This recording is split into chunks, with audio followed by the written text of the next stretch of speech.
ago, I was at a point in my life where I realized that a lot of my friends have been sexually assaulted, they've been abused, have attempted suicide, or have been through really severe depression, myself included.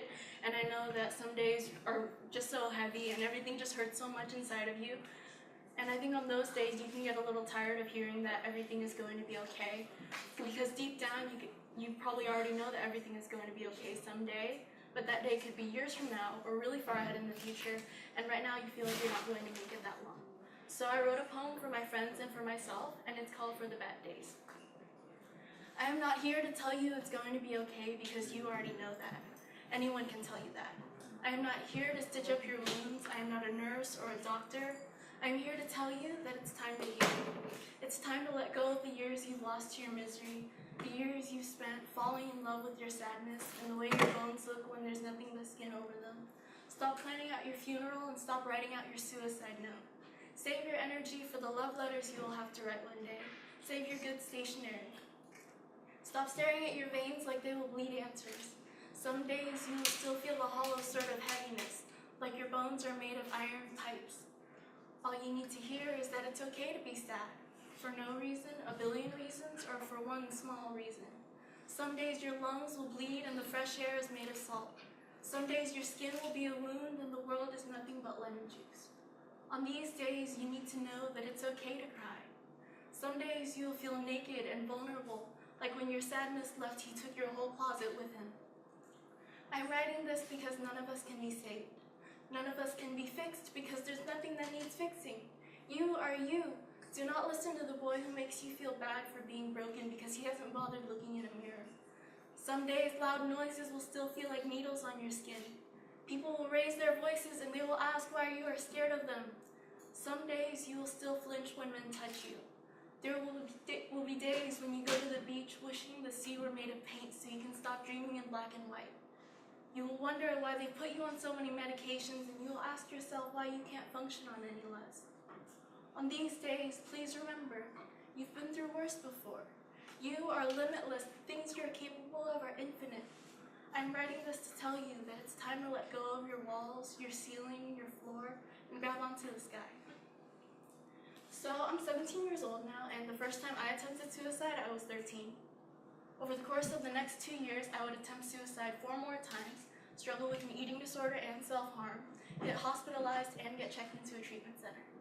My sophomore year, I had to stop attending public school because my mental illness made it so hard for me to attend school. I couldn't even get out of bed, let alone get out of the house. I struggled for years, and I remember my disordered thinking started when I was very little. On April 24, 2013, I chose to recover. I was so tired of the hate I had inside my body, the hate I had for myself, and the hate I had for the world. When I left that treatment center, I realized that I had all the tools I needed for recovery all along. I just wasn't choosing recovery. The choice to recover is a personal decision, and no one can make that decision for you. In the end, you can be forced to attend therapy sessions and you can be forced to take medication, but that choice, whether or not you want to let other people help you so that you can get better, is up to you. Today, I'm standing here at 17, and I didn't think I was going to make it to my senior year.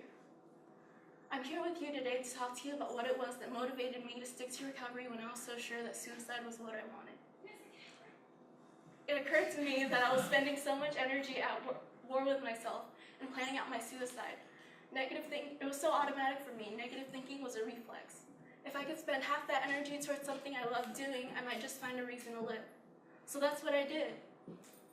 Nobody's recovery journey is going to be the same.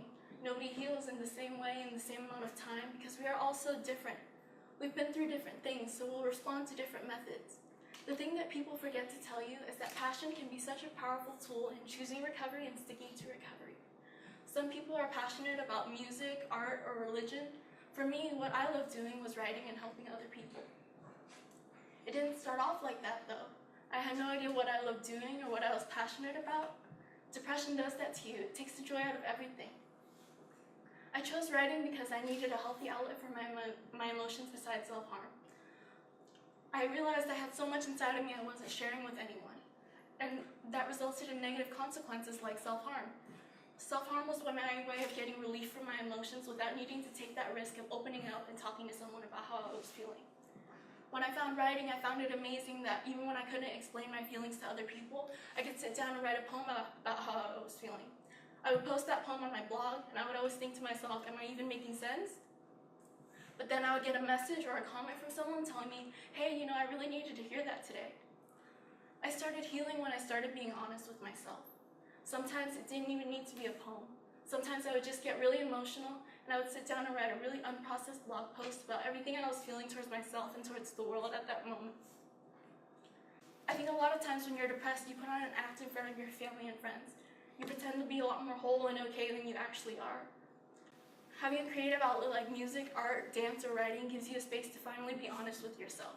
It gives you a space to be like, hey, I'm not okay right now, but that's okay. Being honest with yourself means acknowledging that maybe you're not at your best right now, but you want to work on changing that and growing more in the future. In the process of being honest with myself, I started creating more honest works of poetry and prose.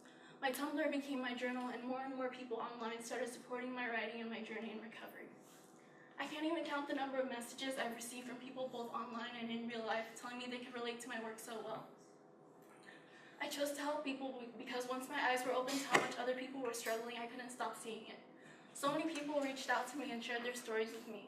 People are carrying very heavy things inside of them, and I think it means a lot when someone you barely know trusts you enough to open up to you. I know what it's like to hit rock bottom and to be completely alone in your misery. I don't want anyone to feel the way I felt when I was at my worst. I want to be that source of kindness and positivity in another person's life that encourages them to live to see tomorrow. Even today, writing is my main source of strength. Poetry gives me courage, and it gives me a way to connect with other people on a level deeper than just small talk. I'm really introverted and pretty awkward, so even getting up here and doing a speech in front of people is something I'm normally very bad at. I find it amazing that how naturally spoken word poetry comes to me when I usually trip over my words all the time in a conversation with other people.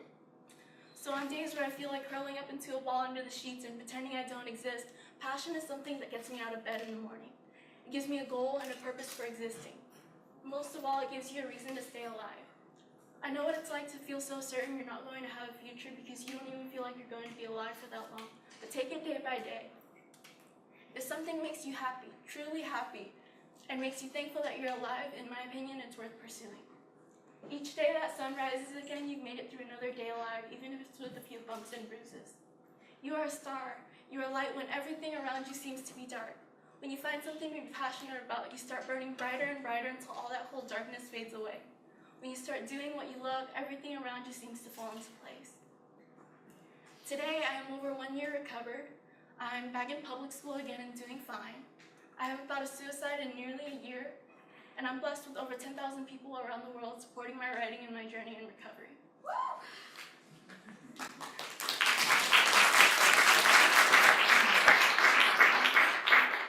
I know what it's like to not see a way out of your situation, but reach out, talk to someone about it. Heal in your own way, on your own time. Pour your heart and soul into something you'll be proud of. Create something out of the pain and share it, because odds are there is someone out there feeling exactly the way that you do, thinking they're alone. Your story is so unique. It is yours to tell, yours to create something out of. I hope you stay alive to share it. Thank you.